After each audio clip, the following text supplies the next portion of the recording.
Welcome to Politics for Patriots. Here's your host, the eviscerator of progressive nonsense, the executioner of imbecility, and the grim reaper of BS, Eddie Zipper. All right, welcome to episode number 66 of the Politics for Patriots podcast. Please subscribe on iTunes if you haven't yet, and you can listen to older episodes on iTunes or at my website, www.eddiezipperer.com. That's www.eddiezipperer.com.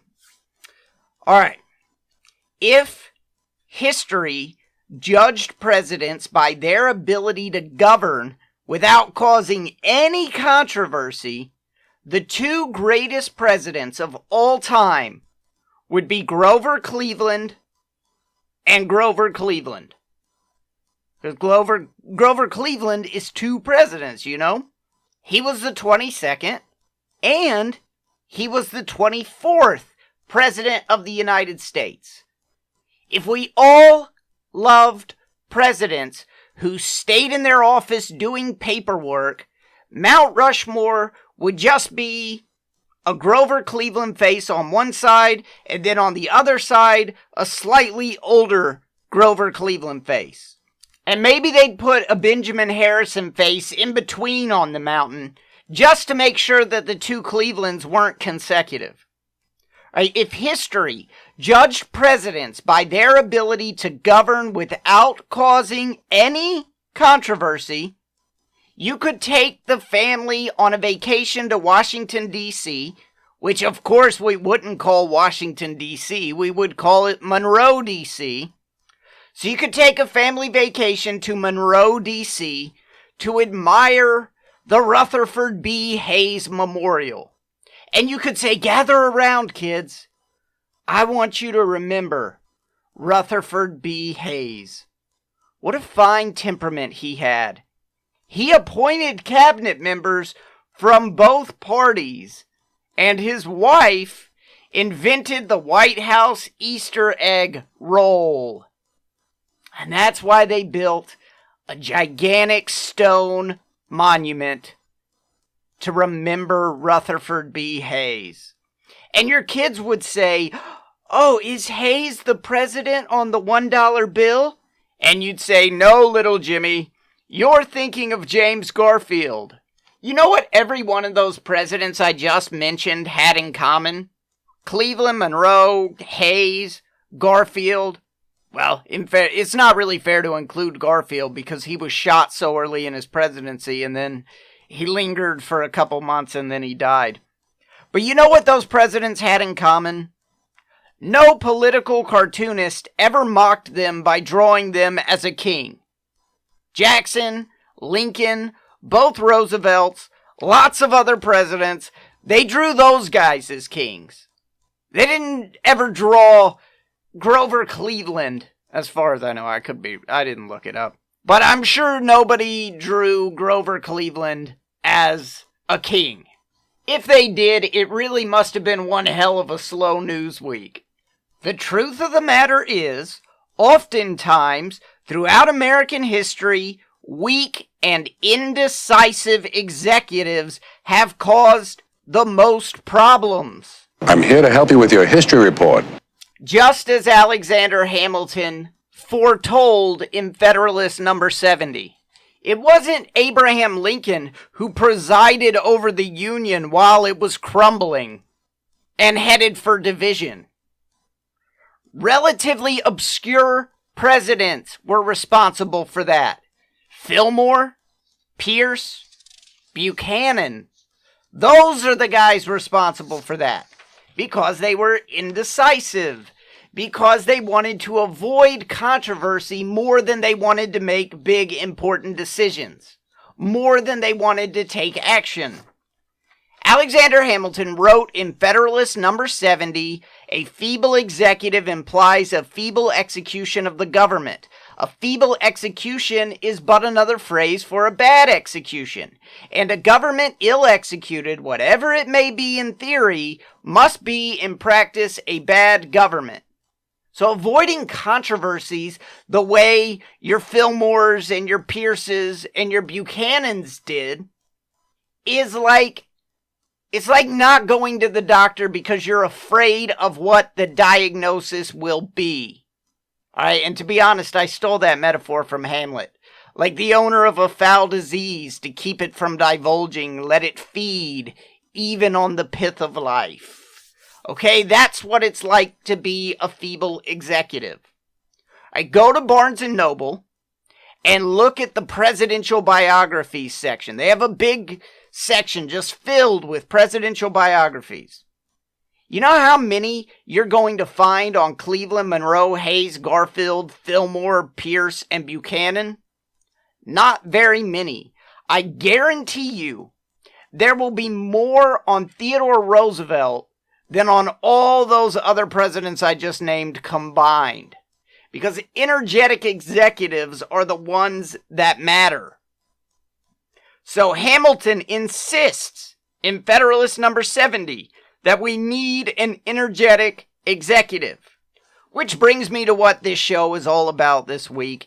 If you do one thing this week, avoid the groupthink surrounding Trump's state of emergency declaration. I know it's not easy. I know that it is not easy. Believe me, I know. It's not easy for me.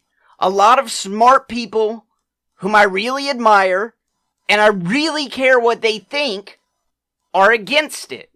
And that honestly makes me want to be against it too. Because you look around and everybody thinks one thing and you think the other thing, and it makes you go, oh man, what I think must be bad because of the number of people in opposition to what I think. But I'm going to walk you through this so that you can see I am not a crazy person. I have really good reasons that I'm not against this, and I'm going to go through them.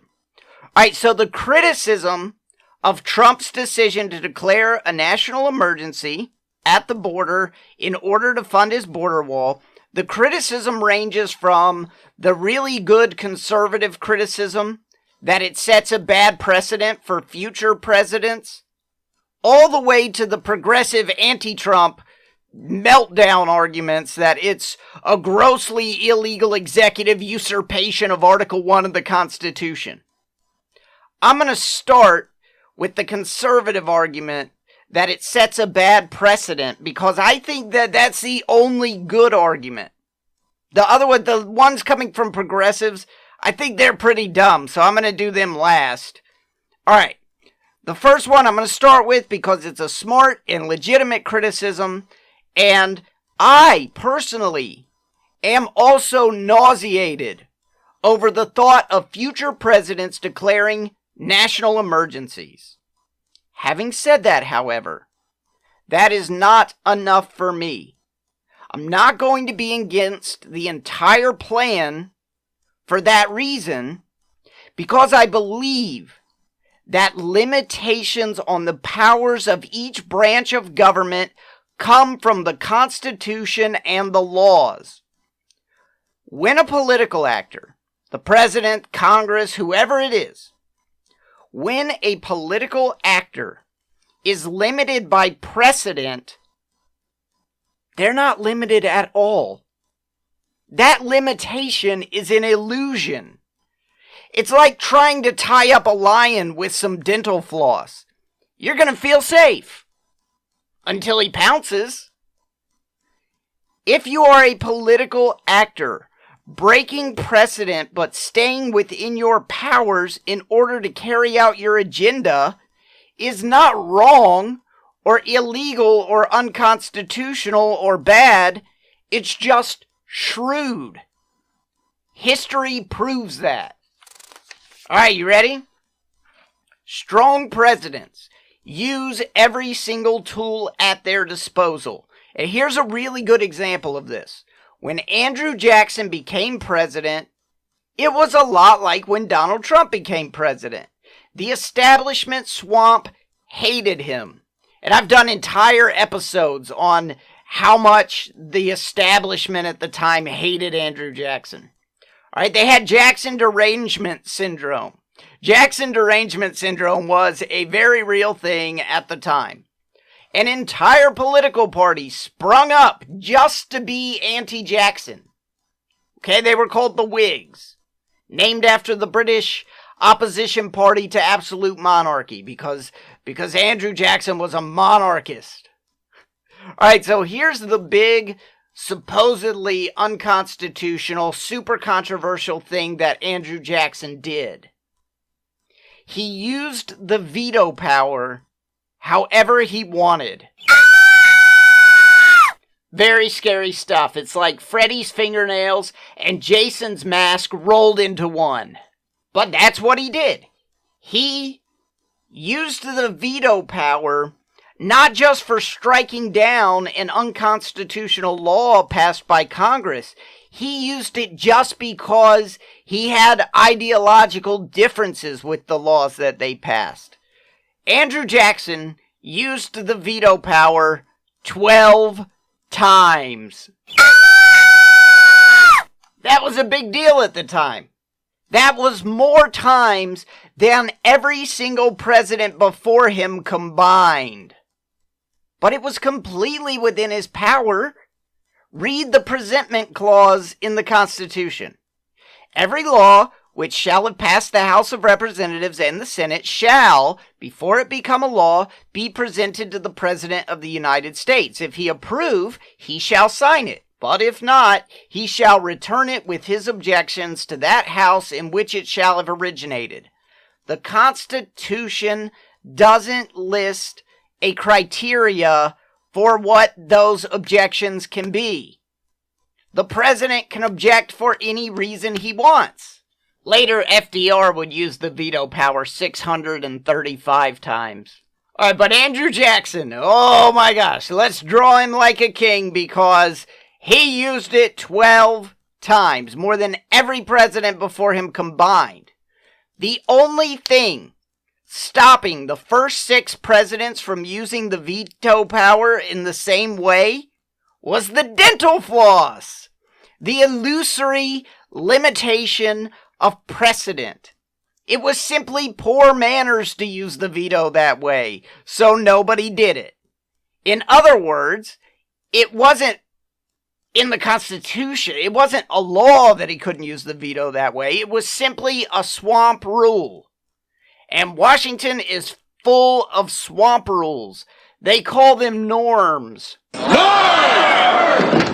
And Democrats love a good norm when it benefits them and will toss aside any norm that does not.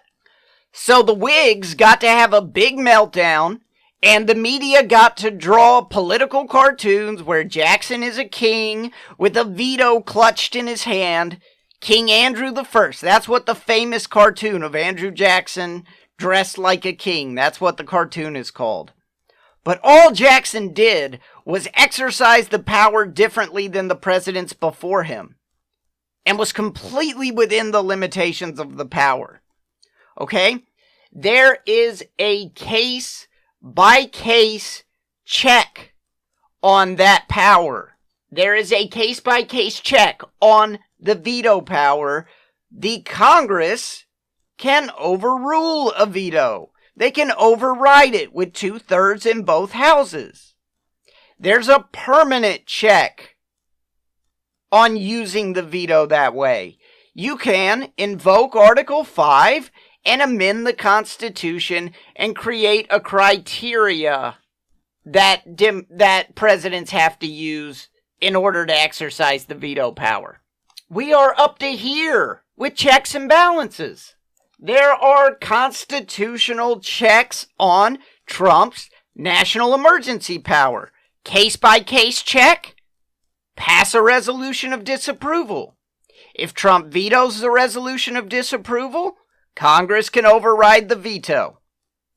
There's a permanent check, which is to rewrite the National Emergencies Act, which almost everyone seems to agree places too much power in the hands of the executive. Congress can do that today. This is all the proper constitutional process. None of this is dental floss, where you say, Oh, just don't do it. It's the rule. That's going to be one of our norms. That's just not good enough. That's not a real limitation. It's an artificial limitation. It's an illusion. It's the dental floss. But Democrats don't want to use that constitutional process because they don't think that they'll have the votes to exercise any of their proper legislative checks. Instead, they want to go through the courts where it doesn't take a bunch of votes or any supermajorities. It just takes one activist judge, which is not in the Constitution. There's nothing in the Constitution that says if one activist judge appointed by Barack Obama disagrees with the president, then he can overrule the president. That's not in the Constitution. There was another systematic solution as well. It's too late to exercise it now, but I'll mention it for future reference. Congress, don't sign over your legislative powers to the president. Doesn't that sound obvious? So to simplify here, I'm not worried about the precedent that this is going to set because I don't believe in treating norms as legitimate limitations. The conservative argument here is that if Trump declares a state of emergency in order to build the wall, then the next Democratic president can do that too. I got news for you. The next Democratic president can already do that. It's not illegal and it's not unconstitutional. It's entirely within the president's power. So whether Trump does it or not, it's still out there for the next Democratic president to do. If you are willing to operate upon the principle that we must leave all government dental floss in place until a Democrat breaks it, that's up to you. I'm not willing to operate upon that principle. It is not a smart one. Historically, excellent presidents have rejected that principle, while historically, mediocre presidents have operated on that principle. If Congress uses their legitimate powers to stop Trump by passing a resolution of disapproval and then overriding his veto if necessary, then I will not be upset. I trust in the system as it exists. It is a damn good system. I hope Congress rewrites this National Emergencies Act. I think it places too much power in the executive. But I'm not willing to pretend the law is different just because groupthink says that it ought to be. And that's what they're doing. They want you to believe that the rules are different just because groupthink says that they ought to be different. The law says one thing, but wouldn't it be great if the law said this? Let's all pretend the law says this, and we'll call it a... Okay, so that is my response to the really good, really smart conservative argument that this sets a bad precedent. Here's my response to the Trump derangement syndrome progressive arguments. There are liberals out there right now arguing that Trump is trampling on Article 1 of the Constitution. The jabbering progressive heads are shouting on TV, only Congress can appropriate money. That's what they say over and over. Only Congress can appropriate money. And the rest of the groupthink crowd of pundits is on your TV screen going, oh! Yep. Well, guess what? They are partly right. Only Congress can appropriate money. That is correct. The problem with their argument is that Congress already appropriated the money. The National Emergencies Act literally lists no criteria for what is and is not a national emergency. It gives full authority to the president's judgment. Should it? No. But it does. Okay, then 10 U.S. Code 2808, Section A says, in the event of a declaration of war or the declaration by the President of a national emergency in accordance with the National Emergencies Act that requires use of the armed forces, the Secretary of Defense, without regard to any other provision of law, without regard to any other provision of law, may undertake military construction projects and may authorize the secretaries of the military departments to undertake military construction projects not otherwise authorized by law that are necessary to support such use of the armed forces. Such projects may be undertaken only within the total amount of funds that have been appropriated for military construction, including funds appropriated for family housing that have not been obligated. See, only Congress can appropriate money, but they already appropriated money through this terrible law. Now, I think it's a terrible law. Everybody thinks it's a terrible law. Guess what? It's the law. That's not my fault. It was the law before I was born. If you are mad about what's happening right now, you shouldn't be mad at President Trump. You should be mad at the 94th Congress, where, incidentally, there were 61 Democrats in the Senate and 291 Democrats in the House. What? Are you kidding me?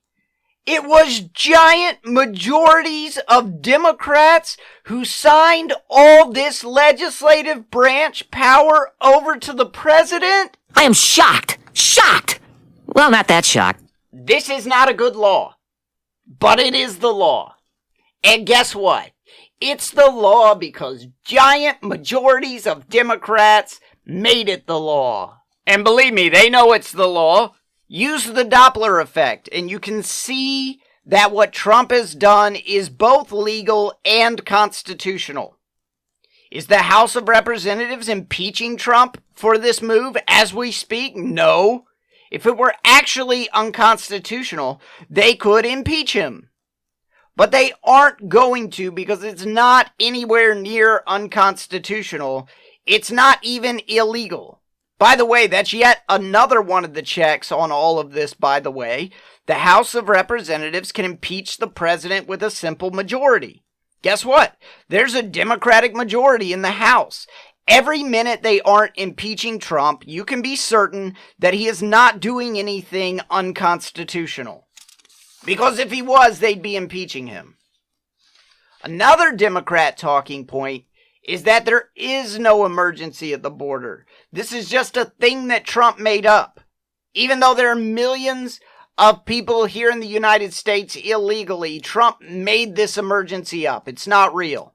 Well, if they believe that the opioid crisis is a real emergency, which they do, guess what? Fentanyl and heroin are flowing over the border. Almost all of it comes over the southern border. Nearly 100 people are dying every day in the United States just from opioid overdoses.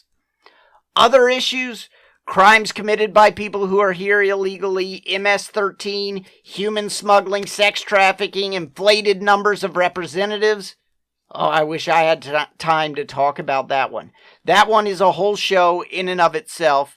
The list goes on. Okay, so how do we answer whether or not that's a national emergency? Which is just academic because the law doesn't give the power to anyone to decide what is a national emergency except the president. He gets to decide. So what I think doesn't even matter, what anybody else thinks doesn't matter either. Don't blame anyone except the 94th Congress for that. They created the law. But for academic purposes, let's talk about whether or not we think this would qualify as a national emergency given all the things I just listed. Well, surely our lack of border security, the issues I just listed that result from that lack of border security, surely that is a bigger threat to America's national security than the actions and policies of the government of Burma. But there is a national emergency declared by Bill Clinton that says the repression of the democratic opposition in Burma constitutes a threat to the national security and foreign policy of the United States. I'm not saying that it doesn't. I'm just saying surely our lack of border security causes a bigger emergency than policies in Burma. I mean, I don't think anybody can make the argument that 91 Americans are dying every single day because of the policies of repression in the country of Burma. There is another state of emergency that says the importation of rough diamonds from Sierra Leone constitutes a national security threat to the United States because it disrupts our foreign policy in that region. I can't imagine that is a more legitimate emergency than 91 deaths a day from illicit drugs flowing over the border. Let me be clear, I'm not arguing that those things aren't national emergencies and that Bill Clinton made them up. I'm just saying they can't possibly be as much of a national emergency as something that is killing 91 Americans every single day. You can tell what Trump is doing with this national emergency is not illegal or unconstitutional if you listen to the way some Democrats in Congress talk about it. They accidentally give themselves away. They're calling it an end run around Congress. It's a really great description of it, actually. Unlike the 31 active national emergencies that currently exist, this one was rejected by Congress first. So yes, I agree, it is an end run around Congress, but it's not illegal or unconstitutional, it's just shrewd. Think about it. Why does the term end run jump into their heads? This is like an end run. Are they big football fans? Do they know the first thing about football? Because of all the metaphors in the entire world that they could have used, they're using the metaphor of a football play, an end run. Frankly, it's a little bit telling because if you do know anything about football, then you know that an end run is not in any way an illegal play. It's just a shrewd play. If it works, you score a touchdown and it's a great play. They don't throw flags. If it doesn't work, then you get tackled behind the line of scrimmage, you lose a few yards, you huddle up, and you call a new play. They don't throw flags for that either. They throw flags for other things that are illegal, that are against the rules, but not an end run. That's not against any rules. You can call what I'm doing right now, tearing apart this metaphor, you can call it semantics, but they chose the metaphor. I'm just carrying the metaphor out to its logical conclusion. Why did that metaphor pop into your head? So, to get to a bottom line, I am not against Trump's state of emergency gambit. At the same time, I'm not against Congress using their authority to shut it down.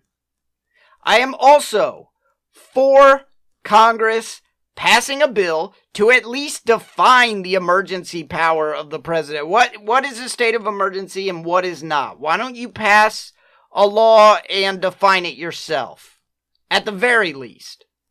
If you really want to take your powers back from the president, that's what Congress should do. They were given to Congress for a reason, not so that they could hand them over to the executive. We at least need a disambiguation of what constitutes a state of emergency. That would be prudent. I am staunchly against the idea that Trump has done anything illegal or unconstitutional, and I am against the courts shutting Trump down instead of the Congress shutting him down. Alright, and that's where I stand on all of this. I know it's sort of nuanced and complicated, but it's a nuanced, complicated issue. Number one takeaway, precedents are not real limitations. They are made up limitations. Alright, that's it for today. I hope you enjoyed the show. If you did, please subscribe on iTunes. You can send me an email, patriots@eddiezipper.com. That's it for today. I'm out of here. You just listened to Politics for Patriots with Eddie Zipper. Email the show at patriots@eddiezipper.com and please subscribe.